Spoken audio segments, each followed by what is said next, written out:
Good morning friends, मैं doctor Suman Sharma. आज मैं आपके साथ शेयर करती हूँ हमारी वो चर्बी जो हमारी कमर के अराउंड इकट्ठी होती है। इसे कई लोग तोंद बोलते हैं, कई लोग गोगड़ बोलते हैं, कई लोग पेट बाहर निकला हुआ बोलते हैं। फ्रेंड्स, कपड़े पहनने में भी दिक्कत होती है, अच्छा नहीं लगता, पेट निकला हुआ सुंदर लगने में भी परेशानी करता है ये।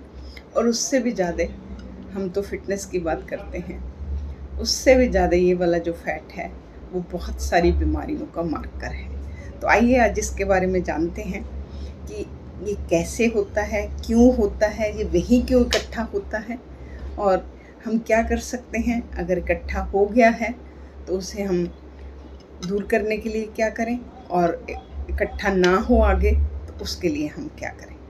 तो आज इसके बारे में हम जानते हैं। फ्रेंड्स, फैट कहीं भी हो, उसका जो मूल रूप सिद्धांत है वो एक ही है कि जितनी हमारी ज़रूरत है उससे ज़्यादा हमने एनर्जी को इकट्ठा किया, उससे ज़्यादा हमने खाया और हमने उसे उतना खर्चा नहीं। तो ये वाले फैट पे भी वो वाला ही सिद्धांत लागू होता है कि जब हमने अपनी ज़रूरत से ज़्यादा खाया और हमने उसे खर्चा नहीं, यूज़ नहीं किया, वो हमारी वजह बन गई।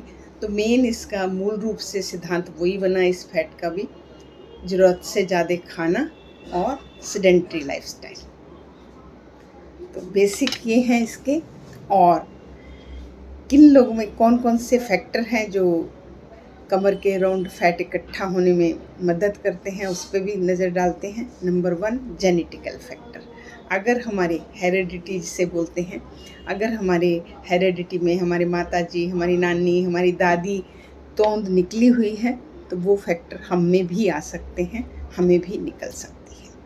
Number 2, ethnic background. आप कौन से एरियाज़ में रहते हैं। अगर वो एरिया प्रोन टू, आप हर देखते हैं कि वहाँ पे ज़्यादातर लोगों को ओबेसिटी है तो आप भी उसमें आ सकते हैं। Number 3, sex. मेल या फीमेल।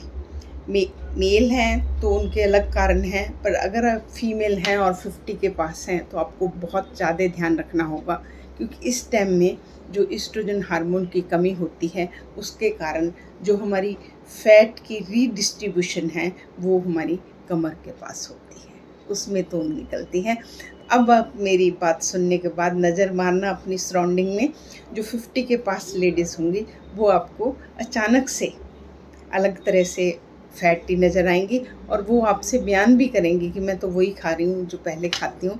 तो मैं वो बिल्कुल सही है, पर अभी इस टाइम में जो एस्ट्रोजन हार्मोन हमारी फ़ैट को सेट कर रहा था वो ख़त्म हो गया और उससे फ़ैट की जो रीडिस्ट्रीब्यूशन है वो कमर के साइड हुई। इसके नाम मैं बताती हूँ जो कमर के साइड में फ़ैट इकट्ठी होती है। कोई लोग इसे लव हैंडल बोलता है, कोई लोग इसे स्पेयर टायर बोलता है, कोई लोग इसे मफिन टॉप बोलता है, पर है ये फैट ही। फैट फ्रेंड्स दो तरह से हम लोग डिस्क्राइब करते हैं। एक number 1 subcutaneous fat, number 2 visceral fat. Subcutaneous fat का मतलब होता है जो हमारी उंगली ऐसे मैं उठाया इसके अंदर जो आ जाए उसे हम सबकुटेनियस फैट बोलते हैं। जो विसरल फैट होती है, विसरा हम बोलते हैं ऑर्गन्स को, जैसे हमारे शरीर के अंदर हैं, लिवर है, किडनी है, तो उसका एक दूसरा नाम विसरा होता है। तो विसरल फैट मतलब जो हमारे ऑर्गन के अंदर फैट है। थोड़ी फैट फ्रेंड्स हम हमेशा जिक्र करते हैं, हमें अच्छी है, हमारे हार्मोन बनाती है, हमें एनर्जी देती है। जहाँ पे जो बात हो रहा है वो एक्सेसिव फैट का हो रहा है। और फ्रेंड्स जो जो विसरल फैट है, ज़रूरी नहीं आप बाकी जगह बहुत फैटी हो तो नज़र आएगी, आप बिल्कुल स्लिम ट्रिम हो सकते हैं, पर आपके विसरा पे फैट जो है वो इकट्ठी हो सकती है। तो विसरल फैट क्या करती है, जब सारे हमारे विसरा में आपको बताती हूँ, लिवर में फैट होगी, हार्ट में होगी, किडनी में होगी, पेनक्रियाज में होगी, मसल्स में होगी, तो सब जगह जब एक्सेसिव फैट होगी तो ये उनकी फंक्शनिंग में जो जो काम वो करते हैं, जो लिवर काम करता है, जो किडनी काम करती है, हमारे ब्लड को प्योरीफाई करना, हार्ट काम करता है, तो सबके काम में जो फैट जो है वो बंधन डालने लगती है। तो हर जगह हर ऑर्गन का काम जो है इफ़ेक्ट होता है। इसमें मैं मोटा मोटा आपको बताती हूँ कि जिन लोगों को कमर के अराउंड जो चर्बी इकट्ठी होती है वो वाली चर्बी बहुत सारे साइटोकाइनिन नाम के पदार्थ पैदा करती है, हार्मोन पैदा करती है, जो कि हमारे अंदर इन्फ्लामेशन करते हैं। और हमारी सारी बीमारियों की जड़ जो है इन्फ्लामेशन है। शुरू इन्फ्लामेशन होएगी, बाद में वही आपको आर्थराइटिस बनेगी, वही आपको कार्डियोमायोपैथीज बनाएगी, वही आपको अल्जाइमर बनाएगी। शुरू कोई भी डिजीज़ जो है वो इन्फ्लामेशन से होएगी। तो इसलिए ये जो साइटोकाइनिन इस चर्बी ने प्रोड्यूस किए जो हमारी कमर में थे, उन साइटोकाइनिन ने जाके हमारे खून में, जो हमारा खून धमनियों में बह रहा है, उसमें प्लेक बनाना, जो जो हमारे उसमें चिपकते हैं, एथेरोस्क्लेरोसिस, जो धमनियों में हमारा फैट चिपक के उनको संक्रिय, उनको नैरो करता है। तो इन्होंने वो बनाए। जब इस साइटोकाइनिन जो चर्बी ने निकाले हमारी जो कमर में थी, वो बने तो हमारे खून में खून रुक जाएगा, नाली रुक जाएगी, हमें हार्ट अटैक आने की दिक्कत होएगी, हमारा ब्लड प्रेशर ज़्यादा हो जाएगा और हमें टाइप 2 डायबिटीज़ हो जाएगी। तो फ्रेंड्स देखिए ये कितना वो है। इसको मैं नापने का तरीका आपको बताती हूँ। नॉर्मली BMI से लोग नापते हैं कि जितना हमारा वेट है उसको हाइट मीटर स्क्वायर से डिवाइड करके जो आता है वो आप उसको BMI बोलते हैं। पर यहाँ पे एक और थ्योरी है कि विसरल फैट जो है वो BMI से हमें अच्छे से पता नहीं चलता।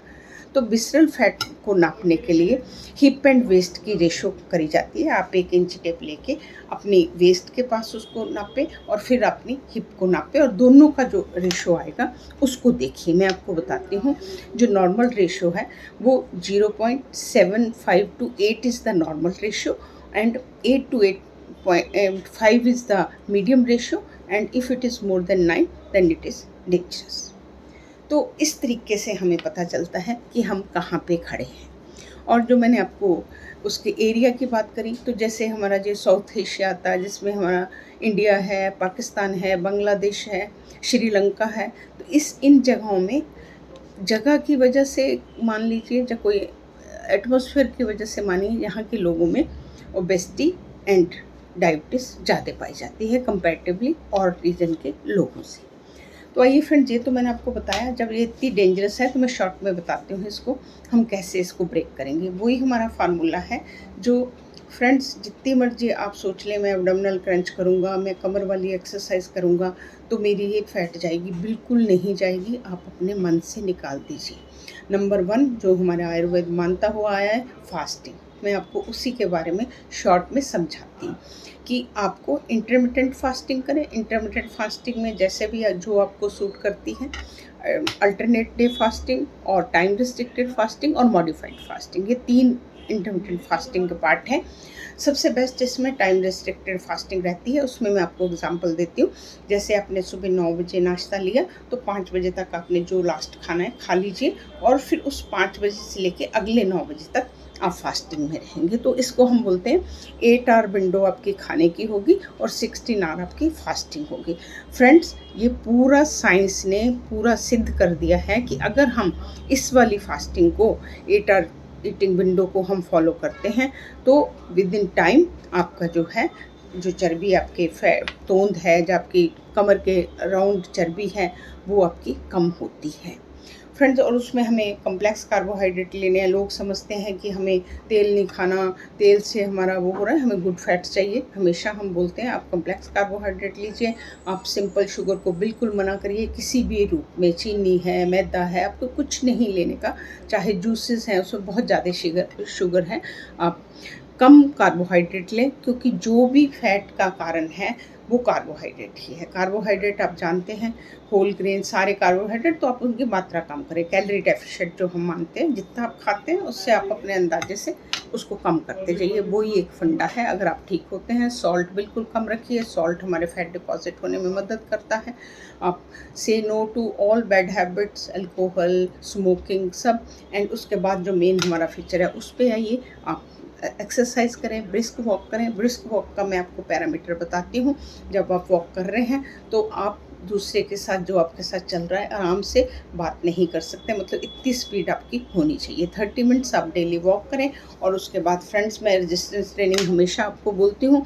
अगर आप नहीं रेजिस्टेंस ट्रेनिंग कर सकते तो मैं उसके आपको एग्जांपल देती हूँ। आप अपने पुशअप्स एंड वॉल पुशअप से शुरू कर सकते हैं। धीरे धीरे पुशअप पे आइएगा और सूर्य नमस्कार में आपके सारे मसल्स जो इन्वॉल्व हो जाते हैं। आप सूर्य नमस्कार करिए, योगा करिए, आप कुछ भी करिए, क्योंकि जब आपका मसल में बहुत सारा हमारा ग्लाइकोजन इकट्ठा है, जब हम यूज़ करेंगे, एनर्जी हमारी यूज़ होएगी और ऊपर से हम खाने में कम करेंगे, तभी हमारी ये फैट जाएगी। अगर हम एक ही काम करते रहे, एक्सेसिव हम एक्सरसाइज करते रहे और ऊपर से हम खाते रहें, तो हमारी बिल्कुल नहीं जाएगी। तो दोनों तरफ से हमें इसे घेर के ठीक करना है।